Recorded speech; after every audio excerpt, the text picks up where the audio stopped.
Assalamualaikum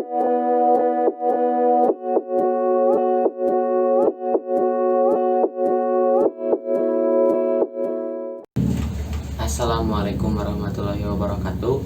Izin memperkenalkan diri, nama saya Rega Rizul Akbar dari kelas 11, asal sekolah SMK Negeri 1 Cimahi, jurusan Teknik Elektronika, Daya dan Komunikasi. Di sini saya akan menjelaskan tentang propagasi gelombang, jenis lintasan propagasi gelombang, dan apa itu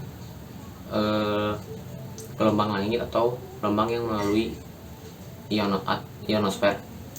Pertama, propagasi gelombang merupakan suatu proses perampatan sinyal radio dari pemancar ke penerima.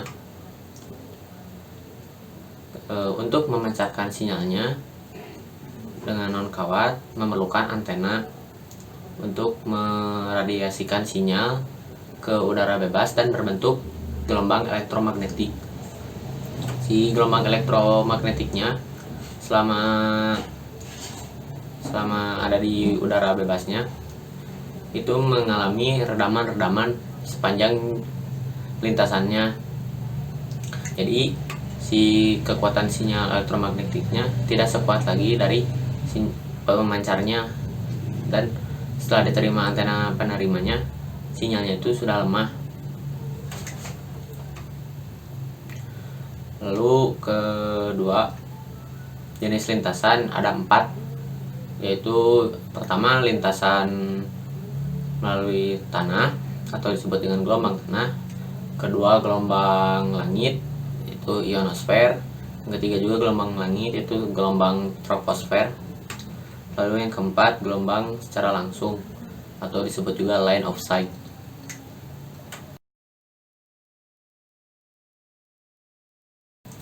Lalu yang ketiga, di sini saya kebagian menjelaskan tentang gelombang langit ionosfer.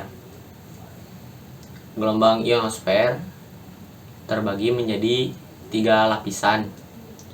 Pertama, ada lapisan D, E, dan F. Lapisan F juga ada 2, ada F1 dan F2 menurut ketinggiannya.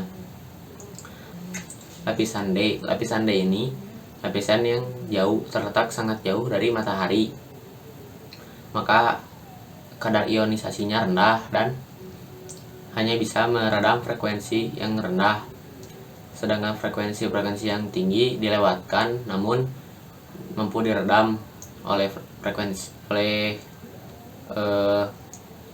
lapisan ini. Setelah matahari terbenam,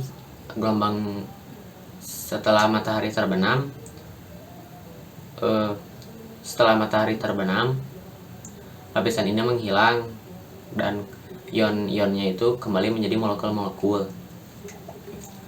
Lalu yang kedua ada lapisan E. Lapisan E berada 1 tingkat di atas lapisan D.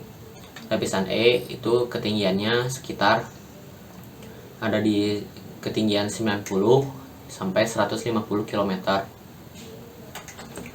Lapisan E juga bisa meredam frekuensi lebih tinggi dari lapisan D, yaitu sekitar 20 MHz. Dan lapisan ini juga setelah matahari terbenam, ion-ionnya juga menghilang, tetapi menghilangnya itu tidak secepat lapisan D, jadi rendah lah, bisa untuk menjadi molekulnya. Untuk menjadi molekul secara penuhnya itu tengah malam. Lapisan F. Yang ketiga ada lapisan F. Yang lapisan F di sini itu ada terbagi menjadi 2, yaitu F1 dan F2. Dan lapisan ini juga sangat berpengaruh pada sinyal radio, karena di lapisan ini ionisasinya sangat tinggi karena dekat sekali dengan matahari. Di lapisan ini jika sinyal sampai ke lapisan ini dan pada sudut tertentu akan dibelokkan kembali ke bumi atau dipantulkan kembali ke bumi dalam jangkauan yang luas atau jauh sekali dari antena pemancarnya. Maka dari itu lapisan ini sangat berguna bagi penyebaran sinyal radio. Sedangkan sinyal yang sampai ke lapisan ini dan sudutnya besar, maka akan dilewatkan ke luar angkasa. Sudut lapisan ini mampu meredam frekuensi hingga 3 sampai 30 MHz, dan sinyal yang dipantulkan dari lapisan ini juga redamannya sangat kecil, sehingga bermanfaat sekali untuk penyebaran sinyal radio. Mungkin itu saja yang bisa saya sampaikan. Mohon maaf bila masih ada kesalahan.